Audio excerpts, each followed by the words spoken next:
রমজানের জোহরের নামাজের পর আল্লাহর 4টি নাম 111 বার পড়ুন, রিজিকের সকল সমস্যা দূর হয়ে যাবে ইনশাআল্লাহ।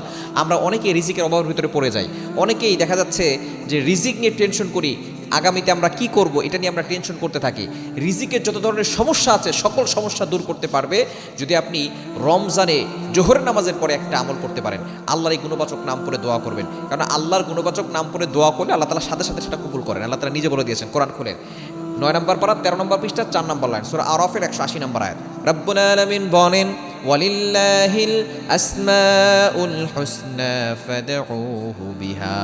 আল্লাহর এই গুণবাচক নাম পড়ে কোনো ব্যক্তি যদি দোয়া করে, আল্লাহ তাআলা তার সকল দোয়াগুলো অ্যাকসেপ্ট করে নেন, কবুল করে নেন। রিজিক নিয়ে টেনশনে আছেন, অভাবে পড়ে গেছেন, কষ্টে পড়ে গেছেন, দেখার মতো কেউ নাই, আপনাকে খরচ দেওয়ার মতো কেউ নাই, আপনি আল্লাহর কাছে জোহরের নামাজের পরে রমজানে আপনি এই 4টি নাম পড়ে 111 বার পরে দোয়া করবেন। 1 নম্বর নাম হচ্ছে ইয়া আল্লাহ। ইয়া আল্লাহ আল্লাহর কমন নাম, আমরা সকলেই জানি, এটা হচ্ছে আল্লাহর জাতি নাম।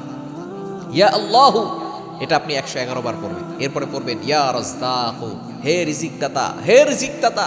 ইয়া রাজ্জাকু এটা পড়বেন 111 বার। এরপরে পড়বেন ইয়া রহমান, আল্লাহ হচ্ছেন সবচেয়ে বড় রহমান, তার থেকে বড় দয়াময় মেহেরবান আর কেউ হতে পারে না।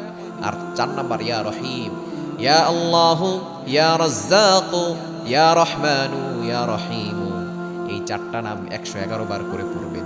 আগে 3 বার দুরূদ শরীফ পড়বেন, শেষে 3 বার দুরূদ শরীফ পড়বেন। এরপরে আপনি আল্লাহর কাছে দোয়া করবেন দুহাত তুলে, আল্লাহ আমি তো অভাবে পড়ে গেছি, আমার অভাব দূর করে দাও।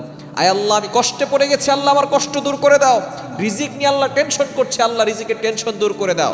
আপনি ভাবে আল্লাহর কাছে দোয়া করবেন, দেখবেন আল্লাহ তাআলা আপনার রিজিকের যত ধরনের সমস্যা আছে সকল সমস্যা দূর করে দিবেন। একটা কাঁচা মরিচের জন্য কারো কাছে আপনাকে যেতে হবে না, আল্লাহ তাআলা সবকিছু গায়েবীভাবে আপনার জন্য ব্যবস্থা করে দিবেন।